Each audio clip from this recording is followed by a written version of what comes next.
Eh bien, bonjour à tous.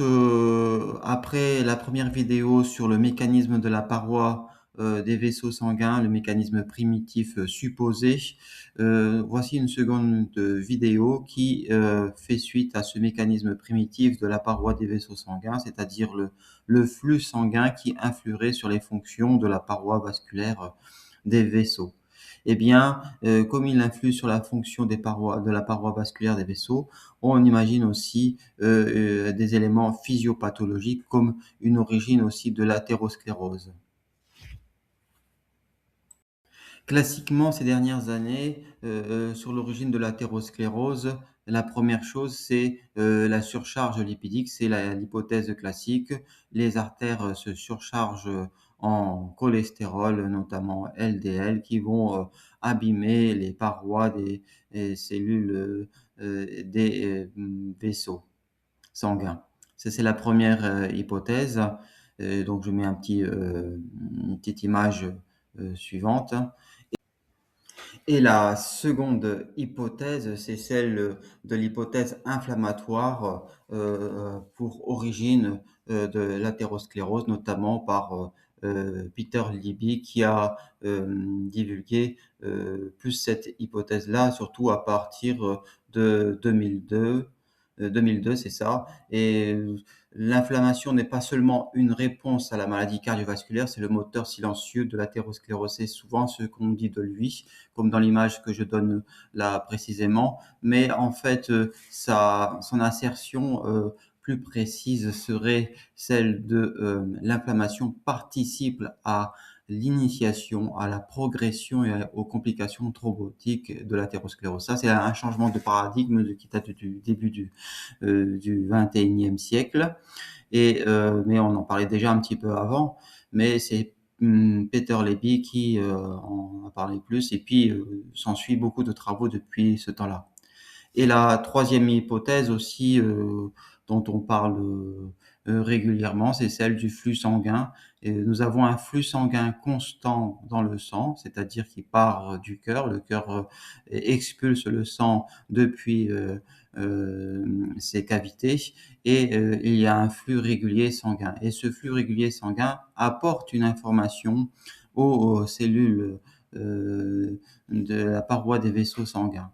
Et parfois, ce flux sanguin n'est pas le même parce qu'il y a des courbures, parce qu'il y a des faiblesses dans le cœur, parce que il y a des rétrécissements dans les artères. Et ben, ce flux sanguin ne serait plus le même et donc le stress de cisaillement au niveau des cellules n'est plus le même et favoriserait certaines lésions ou début de lésions qui vont favoriser l'athérosclérose.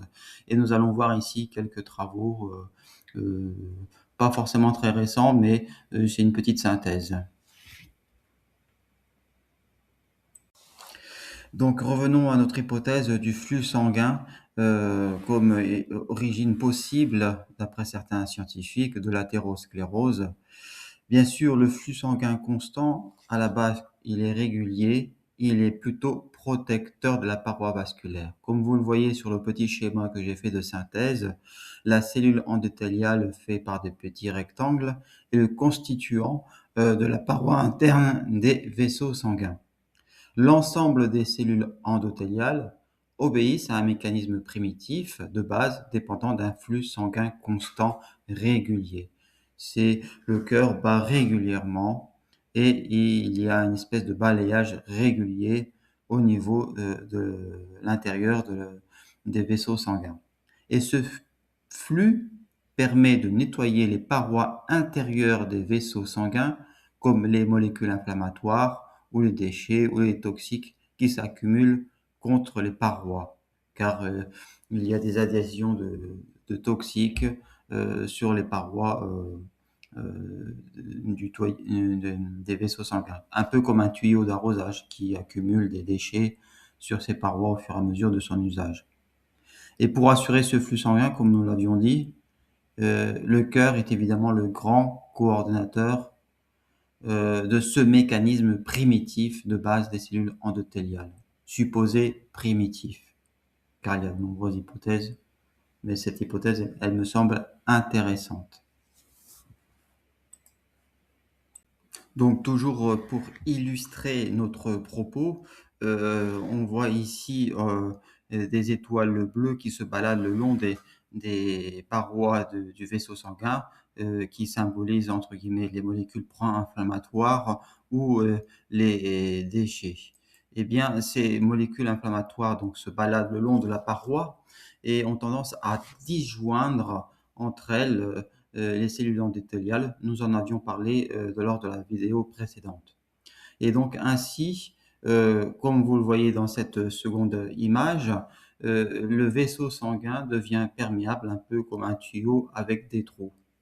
Et cette disjonction entre les cellules endothéliales, autrement dit, ces ouvertures avec des trous, est physiologique et n'est pas spécifique, d'une substance. Donc c'est normal que des fois, il y a des ouvertures et des fermetures, sauf dans certains endroits localisés du corps humain comme, la barrière hémato-encéphalique, les cellules sont vraiment serrées. Mais parfois, si s'il y a une lésion, qui peut arriver aussi dans la barrière hémato-encéphalique, mais dans d'autres endroits du corps, si c'est trop important, s'il y a une lésion trop importante, elle va permettre de faire passer des éléments toxiques du sang, comme du fer, des protéines inflammatoires qui vont léser la paroi et les tissus environnants. Et c'est là toute la difficulté de la physiologie de l'endothélium, c'est d'assurer donc cette fonction de barrière et en même temps d'assurer parfois le transport. C'est ce que nous avions, dit aussi, la fois dernière, mais là, c'est pour refaire une petite synthèse. Et au final, dans ce processus, nous avions abouti à cette image, bien précise, que, lors du flux sanguin constant, les cellules endothéliales ont tendance à être jointives parce que c'est normal, c'est un flux constant et il y a une adhésion qui arrive. Il n'y a pas de stress de cisaillement et les molécules inflammatoires et toxiques sont chassées par le flux, sanguin constant, un peu comme dans un tuyau d'arrosage, l'eau, elle passe et tout est évacué dehors. Donc un flux sanguin constant va permettre d'épurer les molécules inflammatoires et donner une tendance à la fermeture des jonctions. Hem, voilà, et aussi en même temps, quand on expulse les toxiques, et ben, il y a moins de propension à léser la, la paroi. Voilà donc, la synthèse de la fois dernière. Et oui, en effet, ce mécanisme très important qui est le flux sanguin qui s'écoule le long de nos artères et de nos veines, eh bien, cette perte de flux sanguin constant à certains endroits, serait le premier mécanisme à l'origine de l'athérosclérose. Comment dire? Et oui, le durcissement des artères aurait une origine hémodynamique au niveau de la vitesse, des flux du sang. Et bien souvent, les théories qui expliquent l'athérosclérose partent bien d'un endothélium lésé sur lequel se greffe une plaque, mais peut-être, heu, peut-être qu'il y a autre chose avant, comme dans le schéma suivant que je vous montre là.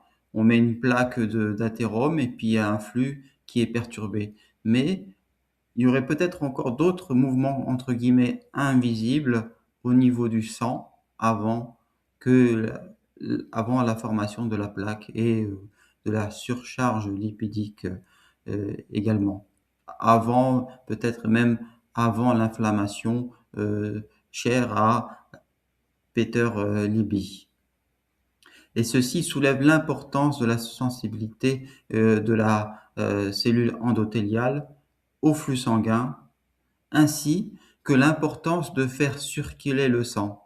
Donc, l'importance de faire de l'activité physique, l'importance de faire, parfois des bains chauds, l'importance de la capillothérapie, dans certaines, thérapies, de soins, l'importance de faire du sauna pour faire, circuler le sang. Tout ça, c'est pour fluidifier. Il n'y a pas de blocage, sur la route des vaisseaux sanguins.